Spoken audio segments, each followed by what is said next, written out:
So good morning. It's almost 10 o'clock here in Minnesota cold, and I think it was supposed to dip down today to negative 13. I think that's what it is, but it's pretty darn cold. And in an attempt to drive the cold winter away, as Shakespeare wrote, I figured an ongoing sense of humor is a very fine thing. So I'm reading this book here, which, if you flip it around and read backwards, which I'm sure you can do, is "And Now All This." It's written by W.C. Sellar and R.J. Yeatman, who Sellar and Yeatman were the authors that wrote a book called 1066 and All That. And they made fun in 1066 and All That of history. And here they're making fun of general subject matter. It's a special type of humor, British humor, which we don't see a lot of in America. And this type of humor, it's educated, it's highbrow, if you will, because it's making fun of all these terms and ideas that were presented in the English public schools. This was written in 1932, so after the Great War, but before World War II, in that interregnum period. And the humor is one that you see in humor like Monty Python, for instance, where they're obviously very well-educated people, and they are making fun of educated subjects for educated folks. You have to have a certain knowledge of language and history and geography, politics, things like that, in order to understand the humor. So, for instance, I'm reminded of a very funny Monty Python skit, which is a Summarize Marcel Proust contest. In that contest, you have to summarize this work of the French author Marcel Proust, and you have to do it in under a minute. So you're summarizing his works in under a minute, which, if you haven't read Marcel Proust, makes no sense. Because Marcel Proust is very wordy, and he's extremely verbose. He draws out a description for quite some time, pages at a time. It's kind of like what... James Joyce, the Irish author. It's kind of like what James Joyce does, if you've ever read James Joyce. James Joyce in English puts forth these sentences that go on for sometimes pages and pages and pages. In Marcel Proust, it's in French. He does a similar thing. With works like Swann's Way, for instance, you'll get a description of something that goes on and on and on. And you get very little in terms of plot. And very, very little in terms of character development. It's considered to be high art and be really very highfalutin and fancy. And in the Monty Python skit, you're supposed to summarize all these works of all the works of Marcel Proust in under a minute. So if you've read Marcel Proust, it's very funny. If you haven't read Marcel Proust, it's like, well, it's just some English people with some funky accents acting weird. Monty Python does that all the time. They're always making fun of highbrow things. The Treaty of Westphalia, for instance, gets made fun of. And if you don't know history, if you don't know what the Treaty of Westphalia was, then you don't really get the joke. Or they'll make fun of the authority figures, like the people, the high authorities in the military or the clergy or the government. And so they're constantly making fun of those things which people would have had access to who were educated people. We don't get as much of that type of humor here in America. This type of humor also is very zany. It's off the wall kind of humor, and so it brings up things that are absurd. Again, like Monty Python, like the fish slapping dance, which is absurd. It's absurdist humor, and oftentimes Monty Python is criticized for being obscene or for undermining authority or for being part of the hippie movement. All of which they supported. They were accused at one point on live television of being blasphemous, of creating blasphemy. And I remember there was an interview of two of the characters from Monty Python were interviewed alongside of two supporters of Christianity, and it didn't go well for the Christians because the Pythons were much more intelligent in their delivery. But the point being is that the Pythons were tapping into a tradition of comedy, which you see as far back as the 30s, of this making fun of highbrow material. But the comedy goes even further back, because we get evidence that schools in the Renaissance, the students were frequently making fun of the professors and making fun of the material that they were receiving. They were receiving a tremendously good education, but they were making fun of it. And so you'd have things like the Gaudiamus Igitur, which is now a very dignified song, and we all march in. But it basically is saying, while we're young, let's get drunk and have fun and mess around. It's kind of a hippie song, if you will, at the time. And this is in the medieval era that this is going on. You'd have, at the end of classes, for instance, the end of term, you'd have this massive party that would go on these college campuses where the local students would make fun of everybody, and they'd dress up like the Pope, or they'd dress up like various characters out of history, and they'd get drunk, and they'd tear around the city, so much so the cities in the medieval era, when universities were first formed, the citizens hated college students, couldn't stand them. I mean, if you live in a college town now, you get it, that the college kids are frequently at odds with the locals. There's an American movie about that called Breaking Away, which is quite good, and it shows you just how tense the situation can be, even in an American school, between the Indiana University students, the Hoosiers, and the local stonecutters. Very tense situation. And it wasn't just because the locals were poor and the students were rich, although there was that. It was also that the students were frequently cutting up, getting drunk, going into town, breaking things, causing a riot. And so the locals would refuse to serve them in the medieval era, Renaissance era, refuse to serve them, or even try to beat them up and drive them out of town. You see, universities, when they were first formed, were just a group of people trying to convey information to young people. That's all they were. There were no beautiful buildings and faculty and high tuition. That didn't exist. When they were first founded, all the universities were just a group of people that were well educated, normally clergy or past clergy, who were training young people to also become educated. And so they were a riotous bunch in general. But they banded together in order to be united against the locals so that they wouldn't get themselves beat up by the locals or driven out of town. And that's why they called themselves universities. They weren't universal because they taught universal material. They were universal because they had a united stand, a universal stand against the locals, against the townies, as they were called. The comedy, the humor then, goes way back in time, this style of comedy.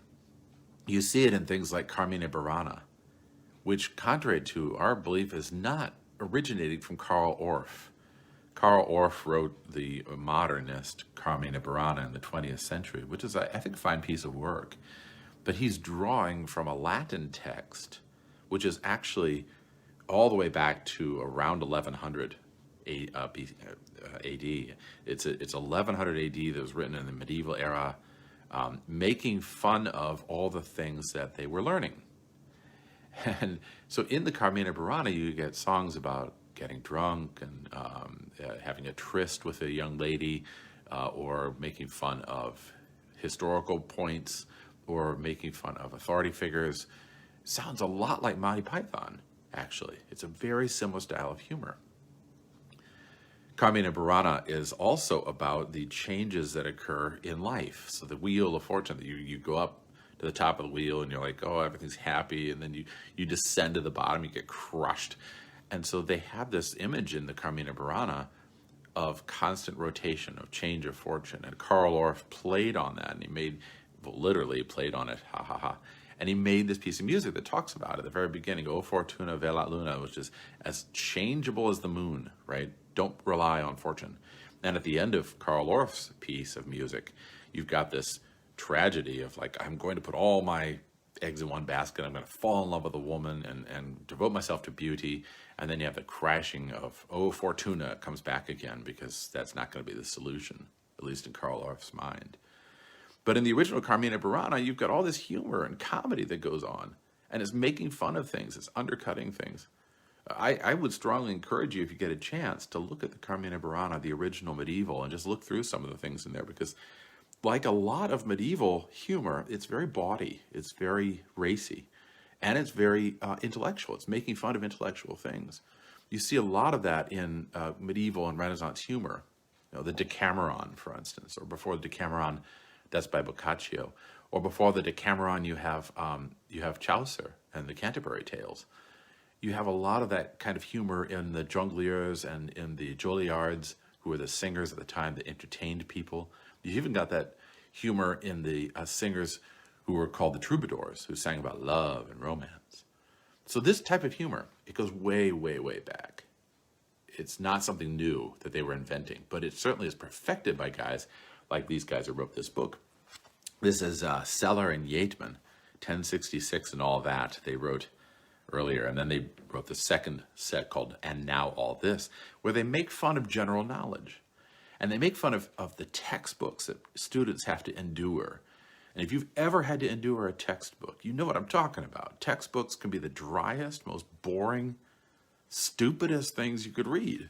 I mean, yeah, they're valuable in terms of like guiding you through material. They're valuable in training you in certain aspects of a skill. But I mean, I've talked to people who have done CPA, who've earned a CPA, or people who have gone through med school, and they say that the textbooks, although they help them, they're so dry, they're so boring. It's kind of mind-numbing in a way. You get a similar thing in the English school system, the public school system, which trains students in a vast array of knowledge, but train them frequently using a style that was very highfalutin, very sort of pompous and arrogant and full of itself. And what Sellar and Yeatman do is they poke holes in that. They make that seem ridiculous. And here's my theory, and then I'll shut up and read for you. Here's my theory. My theory is, going all the way back to the works of Homer, who wrote the Iliad and the Odyssey, is that humor is the antidote to arrogance, pride, and pomposity. Humor always pokes holes in that pompous thing where we think we are the best thing in the world. We think we're the greatest thing, and we're stuffed full of ourselves. And what humor does, it's like the child that notices the emperor ain't got no clothes, right? That emperor's got no clothes on, ha ha ha. And humor notices that all that puffed up arrogance is just stupid. It's idiotic. Homer does this with the gods in the Iliad, where he makes the gods that are supposed to be this terrifying and really dangerous characters, worthy of reverence. Homer makes them into characters that are foolish, stupid, ridiculous. And in doing so, he takes them off their pedestal. He basically cuts the pedestal out from under them. And so they're no longer something that we need to fear. I think that's brilliant on the part of Homer, and on the part of any good piece of humor. Because as we're told in Christianity, what's the one unforgivable sin? Well, the one unforgivable sin, all sins can be forgiven, Christianity says. Everything can be forgiven, which is not a license, by the way, to go out and do things that are bad. It's not like Christianity is giving you a license to kill. That's MI6. But what it does say is that all things can be forgiven except for one sin, which is a sin against the Holy Spirit.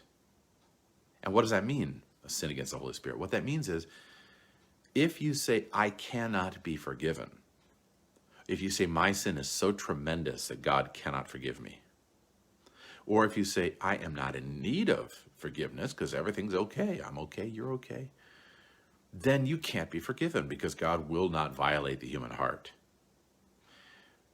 So the one sin that can be forgiven is a sin of pride. It's a sin against the Holy Spirit. How do you break that sin? Well, there are one of two ways. One is pain, intense pain, that brings a person down, levels them down. And that's what Karl Orff's Carmina Burana suggests, is that eventually time crushes everyone under their wheels. That's sort of like the Johnny Cash song, right? Sooner or later, God will cut you down, okay?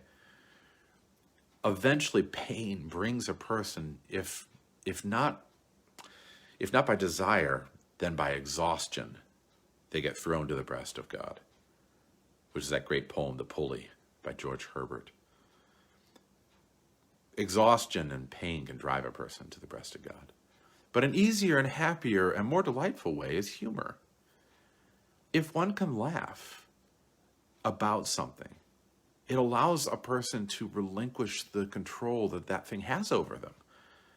Because these ideas or thoughts tend to dominate us. They tend to control us. If we find something that disturbs us or worries us, or we think that we are so good or we think that we're so bad, those thoughts tend to keep us from being truly free. And in order to relinquish that thing's control over us, you notice it has no clothes.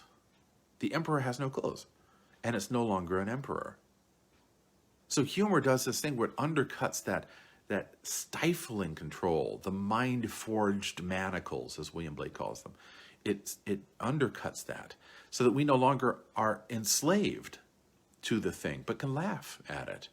I find this amazing. It's an amazing thing that our humor system as humans is designed in order to make us free agents. You see that a lot in J.R.R. Tolkien and his work. You know, that the characters are frequently in the midst of a trial and suddenly they laugh about something. Aragorn does that several times. Gandalf does that. Not in the movie, by the way, which is another strike against Peter Jackson, but there it is.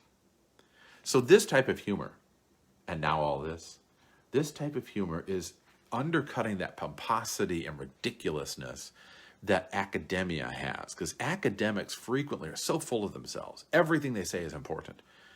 And if you don't learn about isospheres and tropospheres and cladospheres and decospheres, then you're not a good scholar. You'll never make it in the world, Johnny, because you don't know how to cross your T's and dot your I's. Well, that's a really kind of enslavish mentality. I mean, it's important to learn things. It's important to get a mastery of things. But you can't let the things master you. You can't let those things that you're trying to study end up being a psychosis for you. And so humor undercuts that. And they do it in such a delightful way as I think to be quite fun. So I'm going to read a little bit from this book. This is near the end of the book. And there's not much here. It's a short chapter. I won't read maybe even the whole thing, but it's got funny pictures by the same person who did the illustrations for A.A. Milne and his poetry.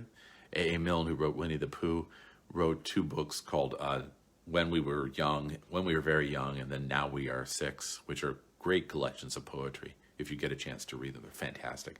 But the illustrator for A.A. Milne, I'm pretty sure, is the same illustrator here, so I'll try and share some of the pictures if I can. But in this chapter, they're tackling mythology and the use of mythology, okay? So prepare yourself for some word puns. I won't explain everything. Some word puns and some rather delightful material here. This is chapter 7 of And Now All This by Sellar and Yeatman, 1932. Which, yeah, I think things were beginning to rumble on the continent, so there was some cause for a little bit of fear of what was happening there. Myth Information, Chapter 7. It starts off with a bronze statue of the Iron Duke in Hyde Park, a famous English myth representation. There's a picture. Okay. The Importance of Myths, Chapter 1. During the course of their investigations, the authors questioned a number of average schoolboys as to which educational subject they considered the more important, myths or maths. They answered at once, moths. When shown, however, an average number of canes and other forms of woe, they all admitted at once that there must have been some misunderstanding. The truth is, of course, that the importance of myths cannot be exaggerated. Bad luck. Everyone knows that these splendid old legends of heroic times, the myths of Hellas, the tales of Asgard, the Arthurian cycle, have inspired our poets, artists, and statesmen, as and when nothing else has. And that, as a result, we English have for generations been myth-construed, myth-represented, and myth-governed. Indeed, a stroll around the public squares of any large European town is enough to convince the stupidest investigator that all Western culture is fundamentally myth-guided. Chapter 2. Some practical uses. Quite apart from inspiring poets and statesmen to every conceivable form of myth behavior, and educating everybody in beauty, woe, and other classical amenities, see later, myths have their everyday practical uses. Where would you be, by Jove, socially speaking, if you were not able to cap your county friends' cheery myth quotations when strolling in the paddock at Cowes or in the royal enclosure at Whipsnade? Or again, because you had arranged to meet a young friend at the British Museum, by Jove, what a Bloomsbury fool you would feel if you were to miss her altogether, owing to your inability to distinguish between figure 2 and figure 3. Here's figure 2 and figure 3. Or any of the other famous myth-shapen masterpieces illustrated on pages 86 to 87. The first figure is Odysseus bidding farewell to the Hydro, Praxiteles, and the second figure is Umslopogus defying the Erymanthian boar by Isosceles. Chapter 3. It reads very quickly, doesn't it? Chapter 3. Ruthless runes. A Norse, my kingdom for a Norse. Sleipnir's myth translation of the Edda. But the thing which makes myths of all kinds so uplifting, compelling, and in practice compulsory is the moral and spiritual beauty which we can all find in them, if we start young enough and refuse to take woe or even moths for an answer.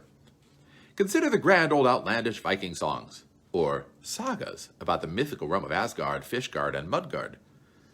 Those lovely old Norsery tales have, like most other myths, always been found exceptionally advisable as bedtime readings for little children, whose little nightmares are apt to be quite vague and formless in the absence of such handy myth conceptions as revengeful runes, hideous dwarves, bear wolves, and other spellbinding Scandinavian bric-a-brac, and whose best little impulses respond at once to the lovely little idea of Valhalla, the Viking heaven, in which the heroes spend eternity in the ecstasy of furious fighting, serious drinking, etc., while those unfortunate enough not to have been slain in battle eke out eternal boredom in the far-off futile realm of Piflheim, which is bad luck. Chapter 4. Good Night Stories. In addition to their manly tone, the grand old pagan sagas had the further recommendation of an almost complete lack of Norseus love interest. This, unfortunately, is not true of the totally Christian myths of King Arthur and his splendid knights. In fact, many investigators have concluded, after reading the good knight Sir Thomas Malory's Mort d'Arthur, that the rules of chivalry entitled any young sir to do any blessed thing he liked to any blessed damoiselle he happened to meet. This is a ridiculous misinterpretation of the facts. On the contrary, by the laws of medieval justice, he could do nothing to anybody without power of a tourney. Power of a tourney. Such mistakes are caused by a failure to realize that the keynote of these beautiful medieval romances is just sheer glamour. How at a great feast Sir Dinalot beheld Sir Glamis le Monster, and took him for a dinosaur, and would have made do a carnage on him for high game, but when he knew him for a Scot knight, did straightway make do a porridge of him for a damoiselle. Love in a myth. A brief research among the poets will convince anyone that in this epoch the women of the upper classes and a few beggar maids were all bewitchingly beautiful, and that most of the heroines of these enthralling romances were rather belle dame sans fairy Anne. But that was not their fault, because, as everyone knows, they all had the misfortune to quaff love lotions, or poultices, which ensured their being permanently in love with the wrong Knigget, thus obliging any other really noble-minded knight to slay their husbands and to burn his own wife alive, which is called noblesse oblige. If he had any reason to suspect that she had recently quaffed a love poultice in which he was not mentioned. But this is not the sort of thing that anyone, except peradventure a totally unbridled troubadour, would wish to harp on. The glamour is the thing. Of the love of Dame Tremuleuse Le Blanche Mange for a loathly worm-hight Paddington, that pursued a bishop 5 leagues for the intent to have toasted him in partibus, and how happily she was cured of her doting weakness, and had great joy of Sir Pallius Le Bolster, and was thereby suffocated. Called bad luck. Noblesse oblige. If not yet surfeited with glamour, note carefully this. Like, what is that? You know, you have this picture of this thing, and it's like, note this. They have these running jokes throughout the book. So, like, for instance, they're always talking about things exploding, and they're always talking about a type of grass. And then they have these diagrams, which is just a blank box, a blank square. And it's like, look at this diagram. Figure 4, the mythical object discovered at Glastonbury and identified by the authors as the Arthurian cycle. Notice A, the Siege Perilous, B, the Excalibrake, C, the Gothic wheel form. It was apparently steered by faith, or witchcraft. So, this must be the Arthurian cycle.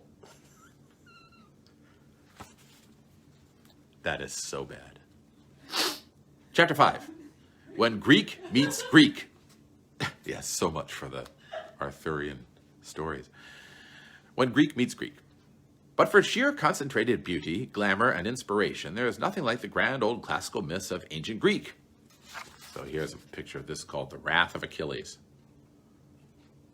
I don't really know where the wrath comes in, but there it is. For instance, everyone knows that British boys are bound to become absolute barbarians, or possibly even Bulgarians, unless they are periodically ducked in the Pyrrhian spring of Greek culture and held under until they admit the beauty of such memorable legends as, for instance, the love story of Jason and Medea. Part 1.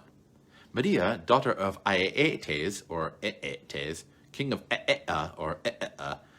became enamored of Jason, or Jason, son of Aeson, or Aeson, king of Yeah, so it's like he's the king of Aiou. When he came to fetch the golden fleece from her father. The golden fleece was a fleece, or a fleece, made of gold, which was doomed by fate to be fetched by Jason. Having fetched the fleece, Jason fled, with Medea in a small boat, accompanied by Medea's small brother, Absyrtus. The father of Medea pursued them, however, on the other hand, in another boat, other things being equal, etc. And Medea therefore made a beautiful plan. Oh, and here you have some more art. This is Odysseus about to offer wine to the Cyclops, figure 6, and then figure 7 is Odysseus, wine having been offered. So there he is offering wine to the Cyclops, and here he is after he has offered the wine to the Cyclops. So, in case you have read that story. Medea took her small brother Absyrtus and cut him into small, beautiful, absurd pieces, which she strewed in the wake of the boat with the object of detaining her father. In this, she was entirely successful, her father stopping his boat and spending day after day in mid-ocean trying to fit the small, absurd pieces together in order to see whom they would make. End of part 1. Part 2. Meanwhile, Jason's half-beautiful half-uncle, Peleus, had seized the throne of Aeson, or possibly caused it to be seized, and put Aeson to the sword, or much more probably, caused the sword to be put to Aeson. In order to seize the throne back again and present it to Jason, Medea now thought of another plan, which is probably the most beautiful plan in all mythology. She deceived the daughters of Peleus and caused them to cut their aged father into 1,000 equal pieces, or pieces, and boil him in a cauldron. This, she assured them, would restore him to youth and beauty. But when Peleus had been cut up and boiled, he looked just as old and ugly as ever, which is bad luck. Jason was thus so disappointed that he deserted Medea and caused himself to marry Alopecia, daughter of Perispomenon, and half-cousin of the beautiful Periscope, who gave birth to twin serpents with the feet of fire-breathing she-goats. End of part 2. Part 3. Having consulted the Fates, Furies, Harpies, and other beauties of ancient Greece, Medea took a final and totally beautiful revenge on Jason by murdering all her own children and fleeing to Athens in a chariot drawn by twin dragons with fire-breathing feet of mythical he-hens. End of lovely story of Jason and Medea. Lovely.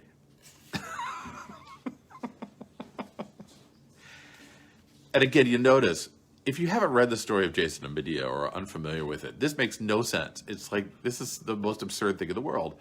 If you have read the story of Jason and Medea, it's a story which is told in different ways.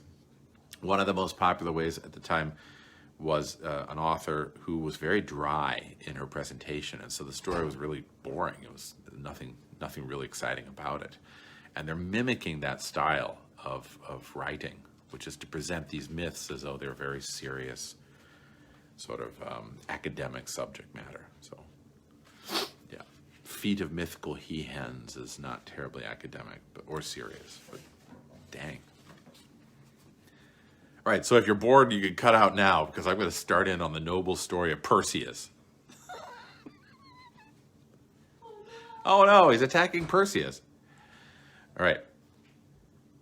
Perseus was the son of Zeus and Danae, and the grandson of Proposterus, and according to one authority, the great-grandson of Properiposterus, the twin brother of Pontresina, who laid poisoned eggs on the twin walls of Thebes, or according to another authority, twin eggs on the poisoned walls, and was consequently turned by Zeus into an ostrich.